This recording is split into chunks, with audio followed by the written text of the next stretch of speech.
So today I have Navratnas here, the best from different organization. All have come together for just one purpose. One purpose, and that is learning and sharing. The more we share, the more we learn. Whether we talk about STEM education, which has become a integral part of all the curriculum, or we talk about NEP, which I think we have spoken on various platforms. But still, there is so much to learn, so much to share. And as rightly said in Rig Veda, let noble thoughts come to us from all the direction and all the sides. So with this, I start because let noble thoughts come to us from all the direction. So this direction is this way. And I'll start with STEM because now the world is talking about science, technology, engineering, mathematics, art integration. There is E-STEM also, which is entrepreneurship integration. But then let's understand it right from a principal's perspective. So Ranjini ma'am, Dr. Ranjini, I'll start with you. How have digital tools such as virtual labs, learning apps, and interactive stimulators enhanced the understanding of STEM concept? And somewhere down the line, are we able to maintain the balance between this technology and traditional classrooms? All right. Thank you. Thank you, Seema, for having me here. Okay. First of all, we must understand that children today are going out into a world 10 years from now when hundreds of the present career options are going to be obsolete. So we are preparing them for a world that we know nothing about. Forget children not knowing, we don't know what it's going to be like. And as somebody mentioned earlier, the pandemic taught us how tough it's going to be. So, with this sort of a thing, we need to prepare them obviously for careers that we do not know. So, first thing I would say would be digital literacy. STEM, as we all know, is science, technology, engineering, and mathematics. And very correctly, I think we need to add the word A there, STEAM education. Because if we wish to bring about a balance in STEM, we need art related education too, which will help to hone the finer aspects of the human being. Okay? So now this gives you a sense of clarity. All sciences helps you to give a sense of clarity, organization, classification, and so on. But the fact is, knowledge is changing and doubling. In earlier it used to be 8 years, now it's less than 3 years. So how do we do that? So this will give them a sense of passion. It's something new and perhaps something that they are better at than the teacher herself. So they feel, because I know, see, I'm a migrant to the world of technology while my students are all natives. So very often if I don't know something, I ask them, and this gives them a sense of comfort. Oh, ma'am doesn't know, let's ask her. And once they've shown me something, they come back to me and say, is it okay, can we help you further? So this makes children feel nice. So that's the first thing. It gives them a sense of confidence, gives them as we said, digital literacy, critical thinking. I know we've got critical thinking coming out of our ears right now.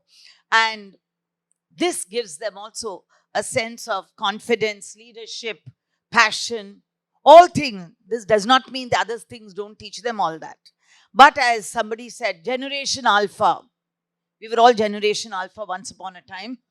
But today, yes, they're getting everything too soon, even before they've asked.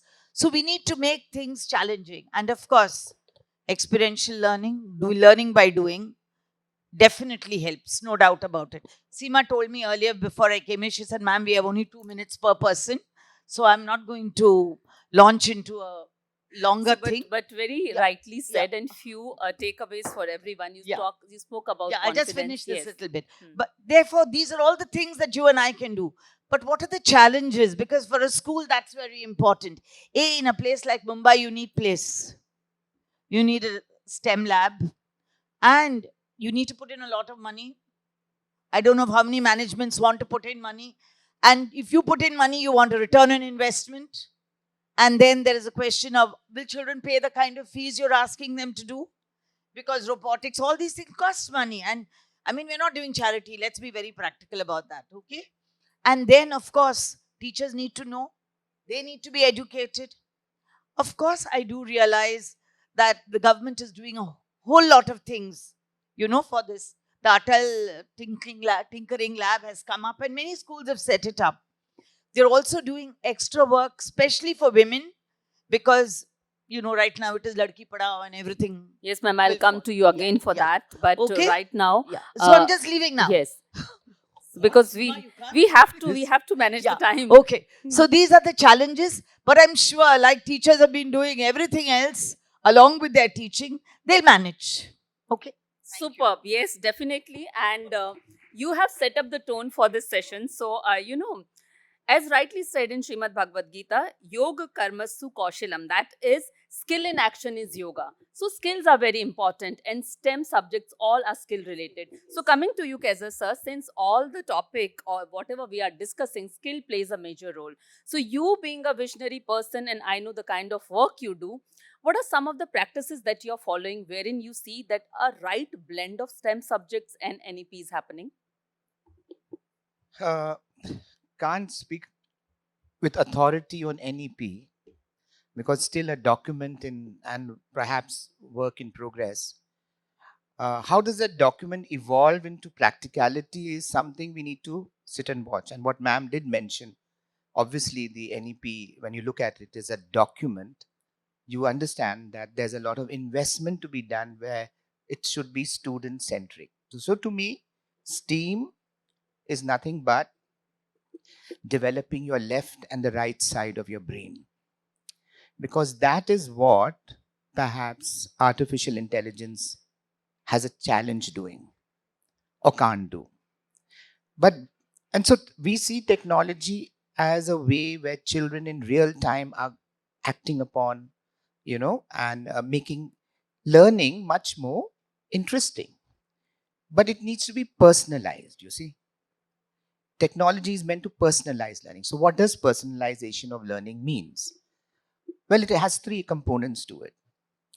And if technology is the enabler of learning and you want to personalize it, then you have two kinds of schools. One is a school with large numbers, almost like an industry rolling out students. And one is the other side where we are talking about a boutique school or a small school and working towards. So you have these two models. So surely you have to do some out of the box thinking. And I believe the out of the box thinking, innovative thinking, right, is necessary for whether it's NEP or whether what. So the practices what we do is obviously process of learning has to be inquiry based. You can't have STEAM and have a pedagogy which is all about, you know, uh, didactic teaching. It has to be inquiry based. It has to be conceptual based. So as I think, personalizing means what? It means you individualize learning where you change the pace of learning. When you differentiate, it means you change the product, process, and content of the. That's differentiation. But to that, if you leverage it with passion, that is personalizing learning. Now it's a journey and never a destination. So you see, that's what I'm saying. So whether it's project-based learning, and you hear these words very often as if they are strategies. They are not the strategies. They are ways of thinking. It's a mindset. When the teacher looks at something like a strategy, then it's like it could be used here and there, but it is a philosophical mindset. Your belief patterns, when you say that it is child centric and you have 5,000 students and you have three maybe shifts or two shifts or whatever, then you got to see technology cost per unit will bring down teaching. There's too much of teach and test and leave the rest. So, There's too much of. Kaiser sir, absolutely loved your point when you spoke about like it's a mindset. And that is the mindset, I think, which is very, very important when we speak from education point of view also. Because what ma'am said, what you said, project-based learning and other methodologies which are very futuristic. When we say, okay, we have to start financial literacy or we have to teach entrepreneurship, which NEP also says, everybody comes with this big question mark. Why do we have to teach entrepreneurship in such young classes? But I feel all our teachers are entrepreneurs because entrepreneurship means that you identify a problem and look for a probable solution that our teachers do day in and day out. I'll come to you for second round, Kaiser sir. Yeah. And I would like the mic to go to Swati ma'am. Swati ma'am, we are also discussing about NEP and how NEP is going to bring the change in entire education domain. Not that we have not spoken about it. I think all the panels they speak about NEP. But when it comes to you as an individual school leader, how do you see changes happening in your own school? Because we all have to start from our own school. Yes. And everybody needs to pardon me. I will barge in between because eyes are there on the clock. Okay, yes. Thank you, Seema. Very good question. As Sir said, it's just an experiment nowadays going on. But I would say rather this experiment is turning up to be very good in my school. Of course, I am very much happy with this 5334 system, and very much uh, change has come in this system's adaptation. The curriculum is also very well designed. Teachers training is also, I must appreciate, as the teachers used to just barge in the schools and used to start with the study material, whatever is provided to her. But this has also becoming a development in the teachers field too.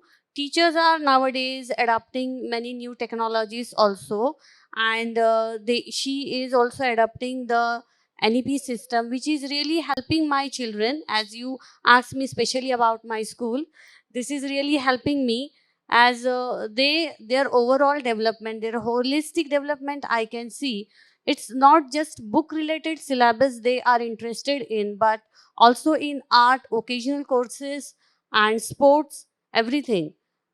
Their critical thinking is developed in much more great sense, I can say. They are able to solve their own uh, life problems very critically and with beautiful skill, independently. And as I am a leader of a residential school, I can see they have become not only the career oriented, but also they have learned a lot of things from this NEP system.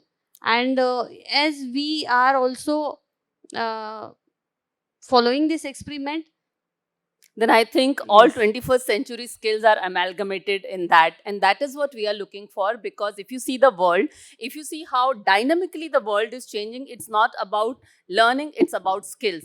Whether you have empowered yourself with the skills or not. So if you think that I will go this way, that is not the case. Sir, I'll come to you.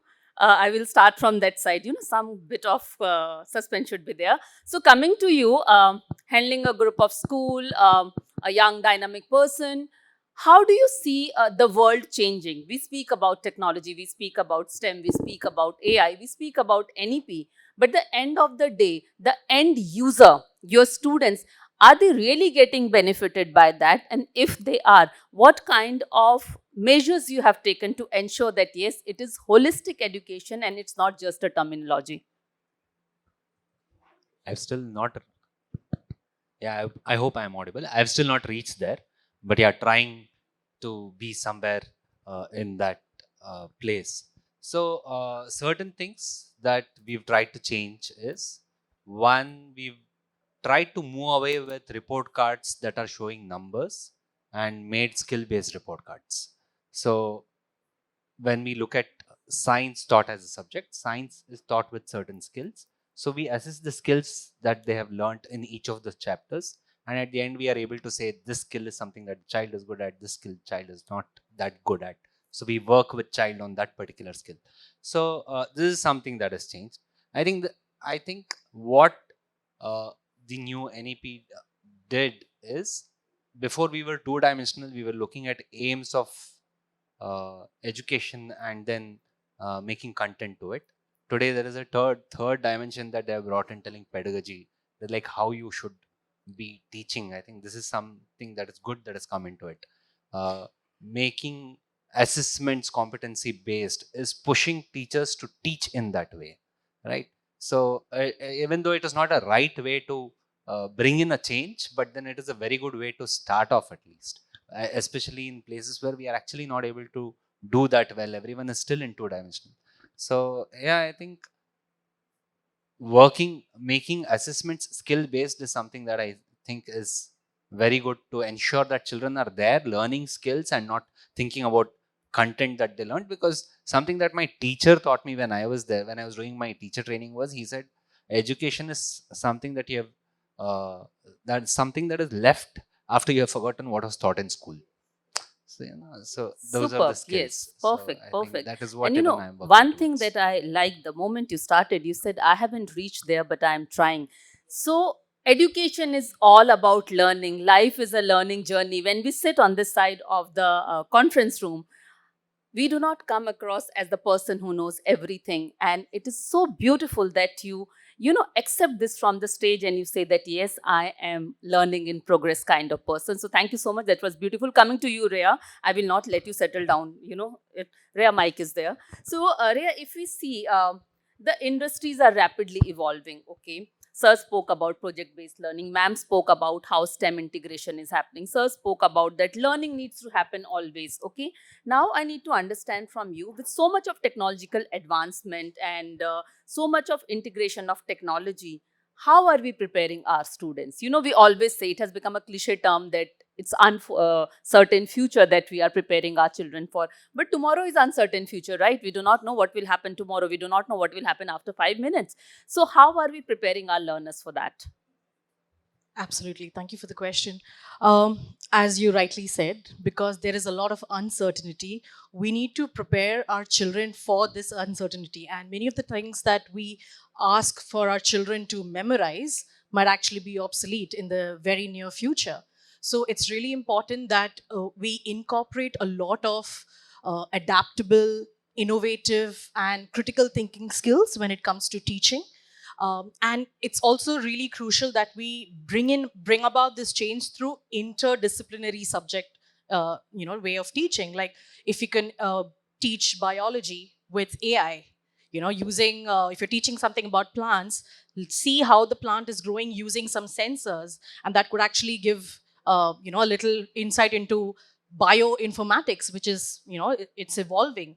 So it's super important that we teach our children to be critical thinkers, and we're not just teaching them to mug up things. We're not just teaching them to clear out tests or anything. So not making it obsolete that way, and also using a lot of AI, not just artificial intelligence but actual intelligence as well. So AI is crucial for all of those things, and I think having that interdisciplinary and bringing critical thinking skills is really crucial in schools. So that's what. Superb. That is how we are going to train the future. And since you said AI and your own intelligence and bringing a lot of things, reminds me of a small phrase from Chandra Yoga Upanishada. It's related to quantum physics. You might be thinking, Upanishada with quantum physics. We have to actually go back and see our literature, and you will see whatever we are discussing here, it is interconnected. So the phrase is Eko Aham Bahusaya. That means I am one, may I become many. The relevance with quantum physics is it reflects the interconnectedness and unity underlying quantum physics and entanglement.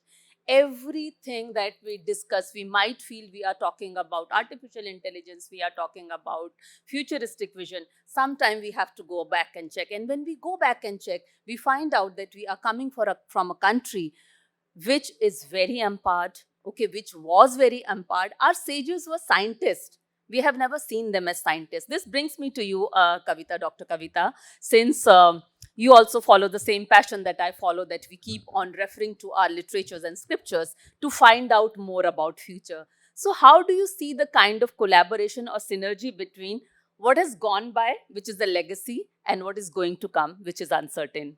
Thank you so much. It is such a beautiful question. So I always say when we talk about STEM or STEAM at present time, I say we have been doing it for years. I think Indians are known for their jugards. And STEM is nothing but a refined form of jugaad, because here we talk about design thinking, here we talk about critical thinking, problem solving, collaboration.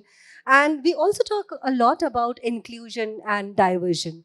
So I believe this is something what we have been doing for ages. But unfortunately, I repeat my word, we also come from the country which, till the time it was yoke, it was one of the things. The moment it turned into yoga, it is everything. So perhaps this is a time when we have to go back and see what we are, what we have been doing in the past, and when we look in present, we feel that we have a lot what we can refer to. As she rightly said about the quantum physics, being a physics student myself, there is a lot which is written in Upanishads.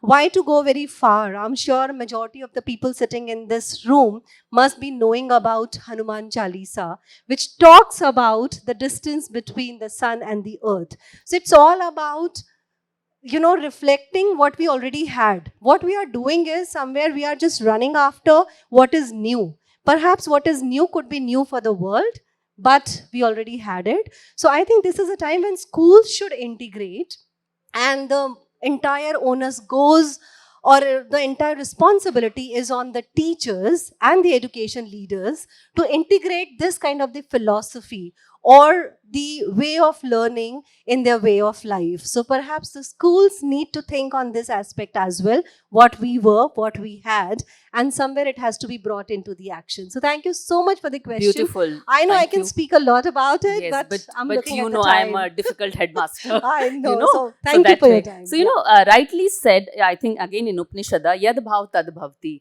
The way we think, so shall be. And that is how it happens. And that is what I think each and every principal who is sitting here, the way we want to see our school grow, that is how we implement things. I know NEP is there. It's a beautiful document. Some of us have started implementing it. I know STEM, STEAM, E-STEAM, everything is there. But it's up to us how we are implementing. This brings me to you, Ritu. See, when we are talking about technology, we are also worried about cyber security because AI, AR, VR, you name it, and now everything is there. We also very soon we will have our own avatars, and our avatars will be coming here and speaking to everyone. Again, I am taking you back to Manusmriti, maybe one of the first document. It says Dharmo Rakshit Rakshita. Now, what does it mean when I talk about cyber security? It speaks about ethically and morally being correct. And ethically and morally being correct is also one of the core principles of cybersecurity. So how do you empower your students so that they become technologically advanced, but at the same time, they are secure?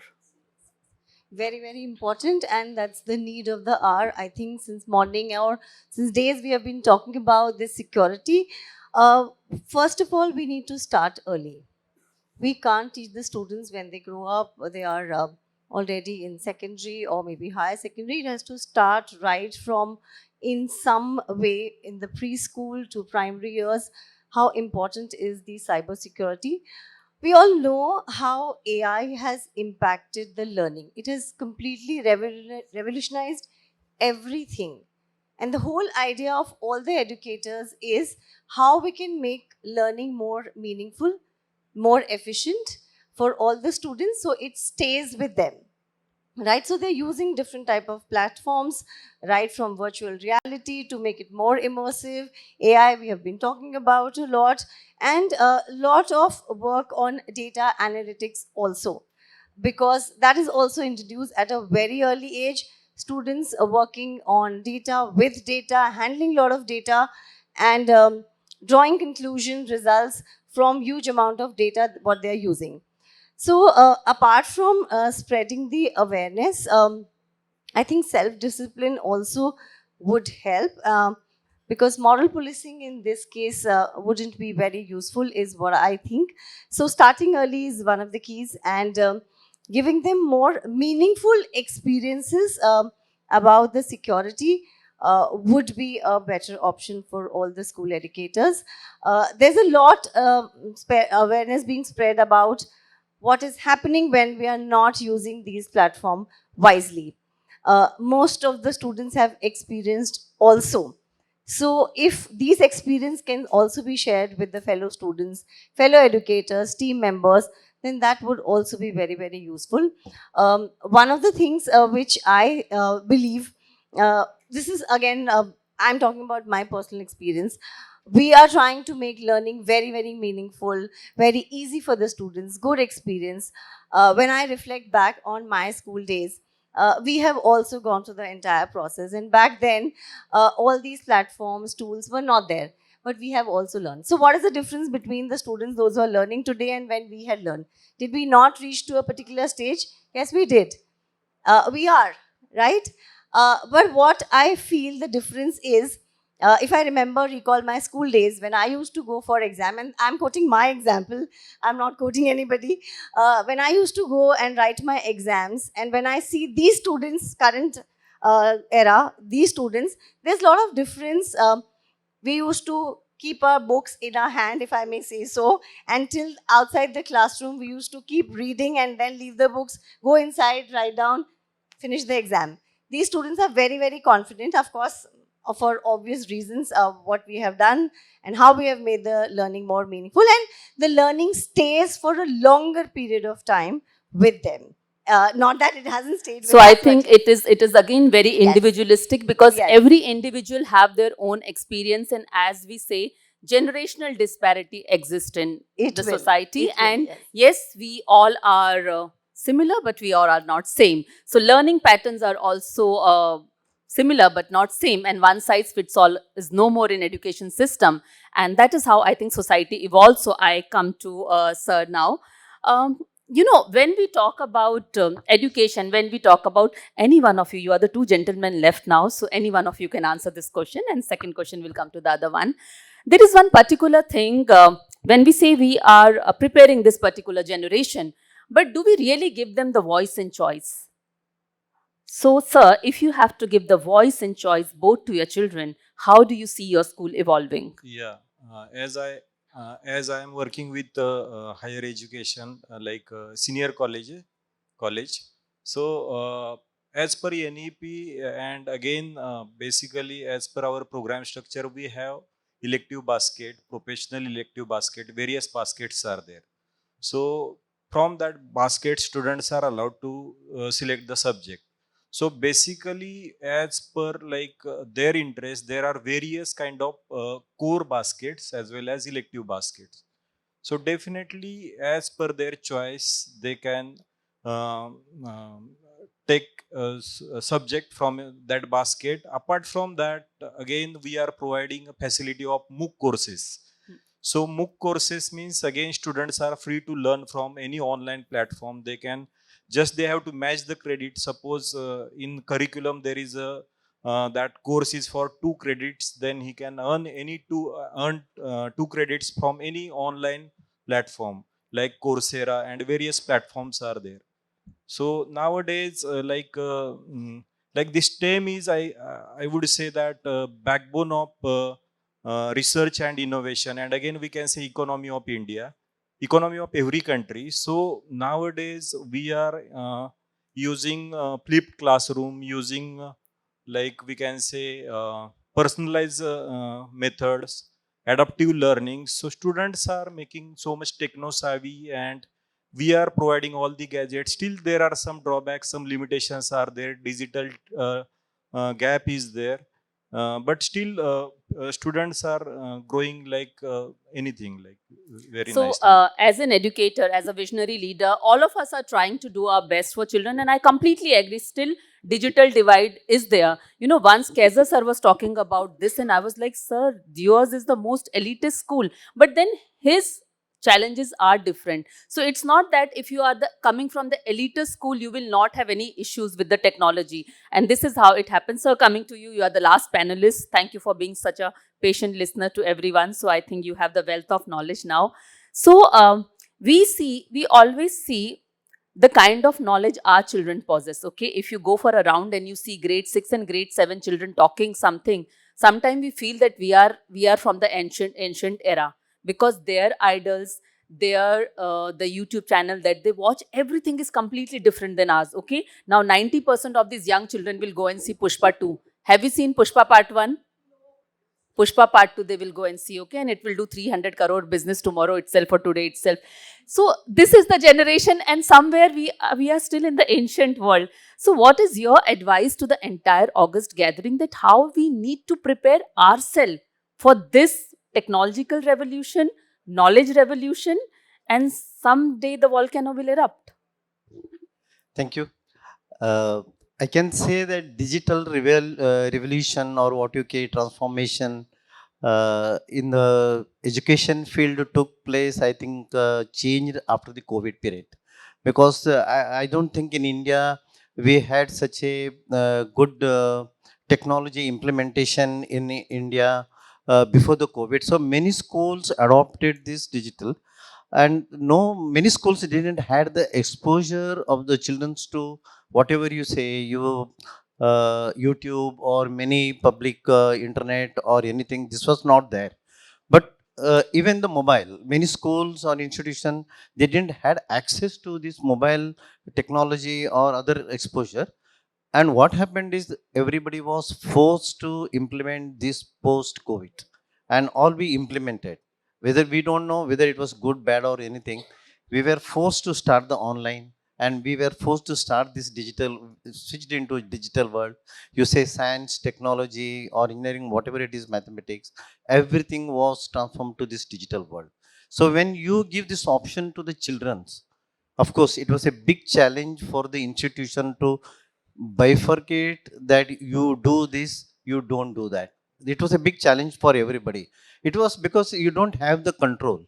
You cannot put a firewall or anything, access, or how you can give this to the children. So it was a big challenge for everybody to give this. Of course, children today, they are smarter than us. Today's generation, if we talk. So before we tell them, they already come with the answers.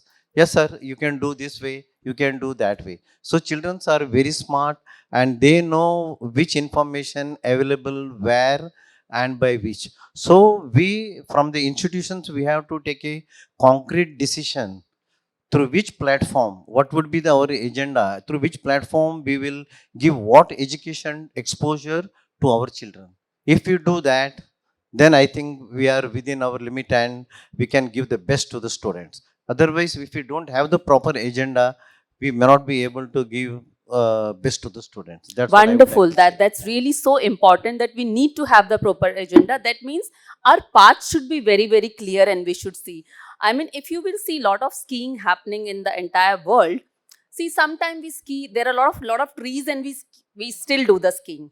And the instructor will tell you that take care that you don't have to, collide with any of the tree or something. Be very careful. And the moment instructor tells us this thing, our focus goes on the trees. Tree ko takkar nahi marna hai, tree ko takkar nahi marna hai. And what is happening? We are just thinking of tree. That tree is an obstacle. The moment we will start thinking of our path, I think path will become very clear. So quickly, one word answer you have to give me. If given a chance, which skill you would like to learn? Skill, one word answer. Everybody think of the answer. Which skill you will learn? Yes, sir, start. One word. Be loud, just say one word. Which skill you will learn? No, one, but you have to tell one. Any skill. Learn the art of ignoring. Art of ignoring. Yes, Kavita ma'am, your skill. Yes, Lovely. actually stolen my One this thing. one skill. So exactly the same I One wanted word. to say. Okay. It's about One word. prioritizing. Prioritizing. Learn how to take a pause, slow Learn down. how to take a pause, slow down. Concentration. Concentration, superb. Yes, sir. Acceptance. Acceptance, wonderful. Critical thinking skills. Critical thinking. Focus on goals. Focus on goals. I'll put it all together. Self-management skills. Self-management skill, yes.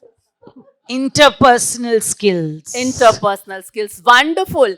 Why I asked this question was, if the people who are sitting there, who have wealth of knowledge, are ready to learn, what is stopping us from learning? We all need to become a work in progress kind of person. As Upanishad rightly says, Tamso ma jyotirgamaya, from darkness to light, towards light. So we have to move towards light, and that will only happen when we are ready to embrace the change, when we are ready to learn, unlearn, and relearn. Till the time we as educators are not ready to do it, trust me, a lot of panel discussions will happen, a lot of knowledge will be shared, but it will just happen in the room and implementation will not happen. So I think on behalf of everyone, I want to say, let's, one skill, whatever you said, all that.